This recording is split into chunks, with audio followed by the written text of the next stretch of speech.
check the mic and make sure it sound right, boys.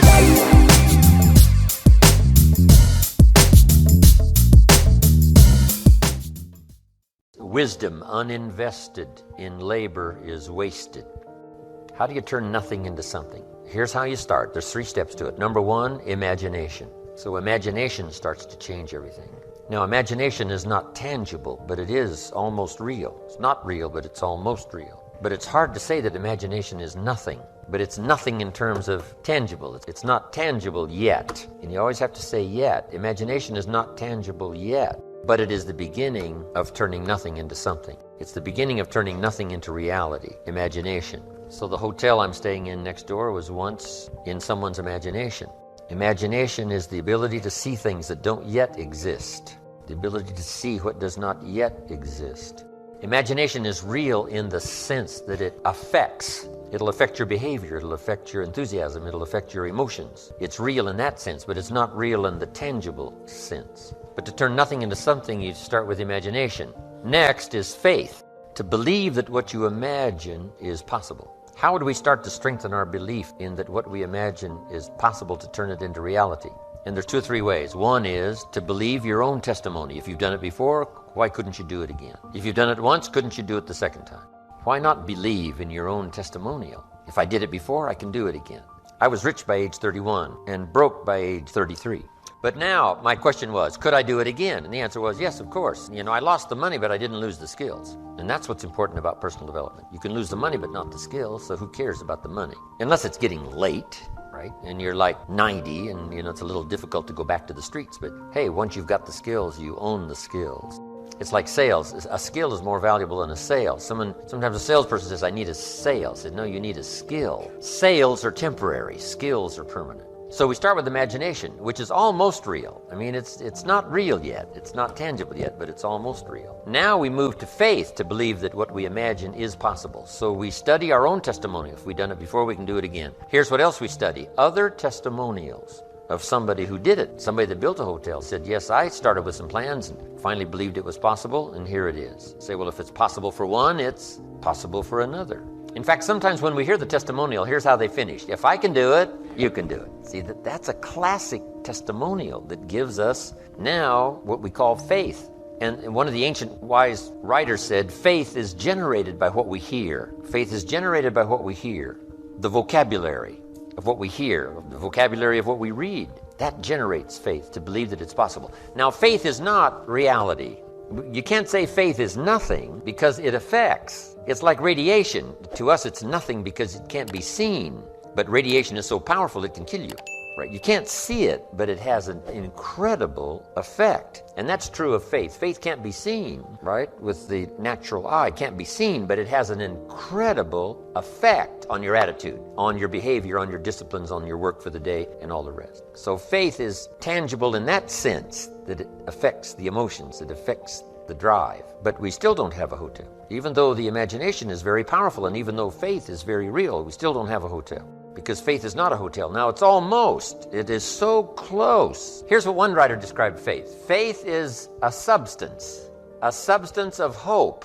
Now, it's not a substance like a brick being a piece of the hotel, but it's almost. It's so close, it's substance. And the writer also said it's so close, it's evidence. Now, not evidence you can see, but tangible evidence that's just as real as all of our human experiences that can't be touched, can't be seen. It's called the unseen magic.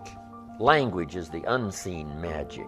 It can't be seen. The words can't be seen as they're transmitted from the speaker to the one who listens, but it can have a profound effect. That means it's more than nothing. Language is more than nothing, but to create something out of nothing, we start with imagination, then we move to faith, which believes it's possible, which is almost real. I built my first home for my family in Idaho many, many years ago. And before I started this home, to construct it, I used to take my friends out to the vacant property. And I would take them on a tour through this house. Do you believe that? I would say, this is the living room. It's got a fireplace here. It's brick. And then come around here into the family room. Another fireplace, see-through. On this side it's stone, on this side it's brick. I would walk them through the 3-car garage. Isn't that true, though? Faith and imagination is almost. It's called evidence and substance. Now, it's still not tangible, but it's not far from tangible. But now here's what we do with faith and imagination. We deposit it in disciplines and activity. Because faith without the activity serves no useful purpose. Imagination without the activity to translate it into reality serves no purpose. But wisdom and faith deposited in activity creates reality. The reality of a career, the reality of a hotel that wasn't there. Then this is a bit of a time management that will sort of translate into time management. Question goes like this: when should you start building the hotel that you've imagined and now believe that it's possible? When should you start? And here's the answer: as soon as you have it finished. You just got to remember that. You wouldn't start building a hotel unless you had it finished. Because if you start building something, somebody says, what's this going to look like? You say, I have no idea. See, they'd take you away to a safe place. No, the reason you start is because it's finished. So here's what we teach in time management. Don't start the day until you have it finished. You've got it laid out. Plenty of room for improvising, plenty of room for spontaneity, but you finish the day and then you start the day. You finish the week, then you start the week. But you shouldn't start building the hotel until you have it finished. Is it possible to finish it before you start? And the answer is yes. It would be foolish to start unless you had it finished. Unique things to remember. Now, here's what now turns wisdom and faith into reality, and that's activity, muscle. The labor, the work. Some people go for affirmations, but see that I do believe in affirmations, but here's the key on affirmations, and that is to affirm the truth. Affirm the truth. If you're broke, best thing to affirm is, I am broke. You put that up on the refrigerator where you can see it every day. It'll drive you to sign up for a class to learn a skill so that this doesn't happen anymore. Now, if that doesn't do it, reaffirm and put this up there. I'm 40 and broke.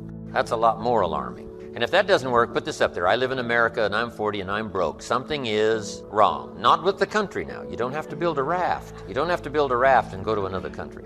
Something might be wrong with your philosophy, your policy, your plan, and your strategy. So, affirm, yes, but always affirm the truth. Here's what the old prophet said. The truth will set you free. Truth, to correct old errors in judgment. That's the freedom of the truth. Because if you don't speak the truth, then you're likely not to correct the errors in judgment.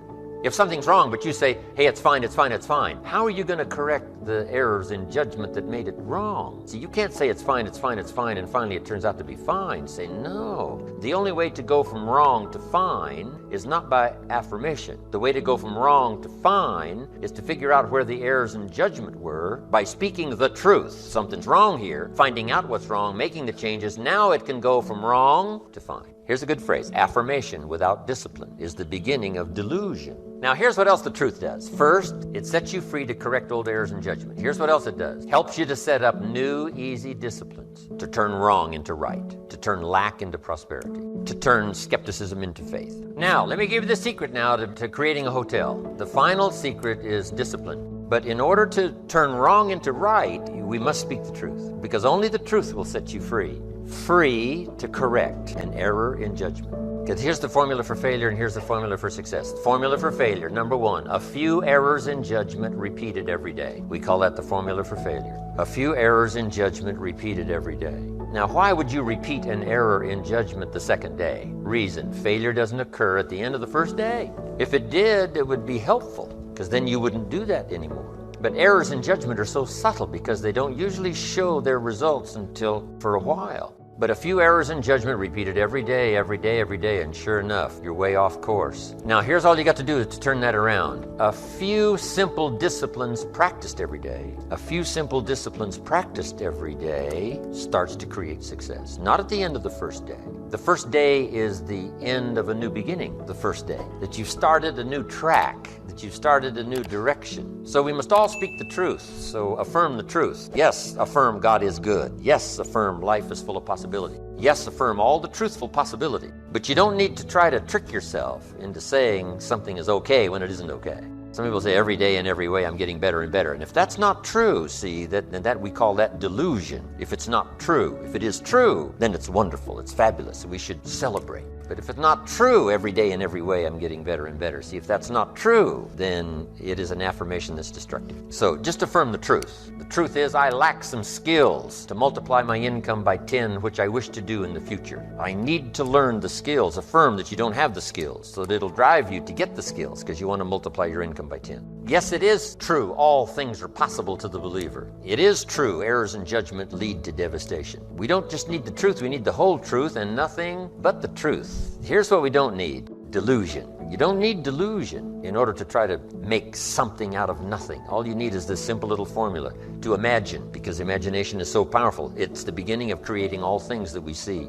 Then faith to believe it's possible. It says what? With faith, everything's possible. Without faith, nothing is possible. So that's a good study to make, creating faith to believe it's possible. But now we deposit faith and imagination into muscle, into discipline. Michelangelo was a genius, but it wasn't his genius that created this famous sculpture. But his genius was so strong and he believed in it so thoroughly that he picked up the chisel and the hammer. And it was the muscle and the chisel and the hammer that created the sculpture. And without the discipline, there would be no sculpture.